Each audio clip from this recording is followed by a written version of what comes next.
Hey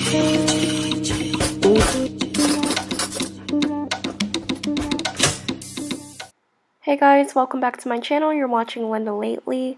In today's video, I'm excited to show you guys how I make my seafood boil in a bag, just like how they do in the restaurants, and it's going to show you guys how easy it is for you to also do it at home. Alright, so to make your seafood boil a little bit more enjoyable, you want to get some nicely sized shrimp, which here I have about 5 pounds altogether, and it fed about 4 to 5 people. And remember, I also have corn to make it stretch a little bit more also. And I let this thaw out for a couple hours in the fridge prior to cooking. For the corn, I'm using about 16 pieces of corn on the cob altogether, and you can use more or less depending on how much corn you like in your shrimp boils. And I did go with the frozen kinds, but don't worry, it still came out really juicy, okay? For the poaching water for my shrimp, I do like to add a couple of pieces of bay leaves and about a tablespoon of black whole peppercorns just to flavor it up just a little bit. Of course, the famous seafood butter sauce would be the blovessauce. So you guys already are familiar with the ingredients, I'm assuming, because this Smackalicious sauce has been breaking the internet for about a year now, but I did tweak it a little bit by adding my own ingredients. One of the ingredients would be what I have here on the far right, which is the Korean red pepper powder. And I'm just going to list the ingredients in the description box anyway, if you guys want to know more. And I love minced garlic, okay? So I'm going to be putting this whole jar into my butter sauce. Honestly, if I were to do this over, I would add even more garlic because I just like my garlic in the cracks and crevices of the corn and the shrimp. I like it all up in there. To tweak the sauce, I am going to be putting a little bit of chicken powder in here.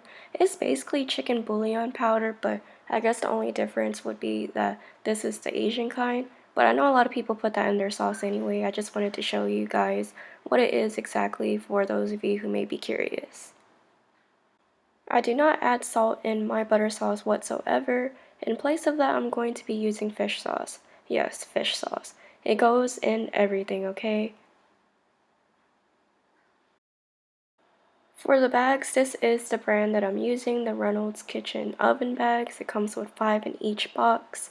It's pretty big. In the next clip, I'll show you exactly how big it is. And I just want to make this little disclaimer so y'all don't, I don't know, get caught off guard.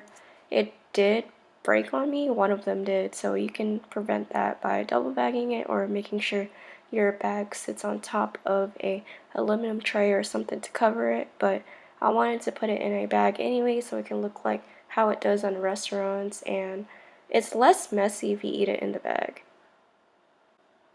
For the butter sauce, I'm just using unsalted butter. I used about 9 whole sticks altogether. That is a lot of butter, so if you don't want it too buttery, because I understand that not everybody can stomach that, then you want to put maybe 6 or 7 pieces or maybe even 5. But it's up to you. I'm just letting you guys know that I use 9 whole butter sticks. And all that foam on the top is just the milk solids. So just make sure that you're going to be putting this on medium to low heat because you don't want to burn butter. And I don't use clarified butter to get rid of the milk solids. I just use regular butter. So you can use clarified if you want to. It just depends on you. It's more expensive, so I don't do that. And I'm adding my seasonings in. Well, I basically put I start with 1 to 2 tablespoons of each ingredient that I showed you guys. And you can just play around with the flavors. If you like more of something, then go ahead and put that in there. I know I love lemon pepper and I love Old Bay seasoning and I love cayenne pepper, so I'm more heavy-handed when it comes to those particular ingredients. But I'm going to put a basic guideline in the description box, like I said, for you guys. And what you see here is a whole bunch of garlic, right? I told you guys I like a lot of garlic in my seafood boils. I cut off the heat for butter and then I'll reheat it again once it's ready to be used. And here I have my 13 cups of water with 1 tablespoon of black peppercorns and 4 pieces of bay leaves that I'm going to be using in the pot so I can gently poach my shrimp. And I use medium heat. You can see that it's not piping hot, it's not making bubbles because I don't want to overcook my shrimp. I just want to gently poach it like I said. And it takes not long at all to cook shrimp. It takes a couple of minutes, I want to say. It depends on how much you put in per batch at a time, but just know that if it curls into a hard C, almost like a closed circle, then it's overcooked and you don't want that. That's gonna be rubbery. I cooked my corn, like I said, in several batches, about 2 to 3 batches, because I don't have a pot big enough to fit all of the corn. So you guys didn't see, but I did heat up my corn during the last batch. I just forgot to record it. Okay, now you want to put your seafood and your corn and your butter sauce in the bag. And all my Southeast Asian people know what this is. This is a sticky rice pot. This is what we use to steam our sticky rice in. I'm just using that so it makes for an easier and non-messy process. And the rest of the video is pretty much straightforward because you're just combining everything so that it's ready to eat. But as you can see here, my shrimp and my corn is still pretty warm, pretty hot, it's still steaming. And then I'm just gonna reheat my butter and bring it back to temperature that I like. And I'm just gonna be adding it in here so that it is nice and warm when I eat it, because it don't take shrimp that long to cook and it doesn't take it that long to cool down either. So I just want to make sure it's steaming. And like I said, the rest of the video is very straightforward, so I'm just going to be adding music for the rest of the clips. You can continue to watch just to see what exactly I do here, but it's just going to be music, and you can put whatever quantity of shrimp and corn in each bag that you want. It just depends on how much people are eating or however you want to do it. But I hope you guys enjoyed the rest of the video.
that's pretty much it for my video. You can see it's a lot of butter sauce and garlic in there. You can shake it up even better than I did to put all the seasonings and the garlic and the shrimp and the corn. I hope you guys like my video. I'll be making more of these. Please comment down below, like, and subscribe to my channel.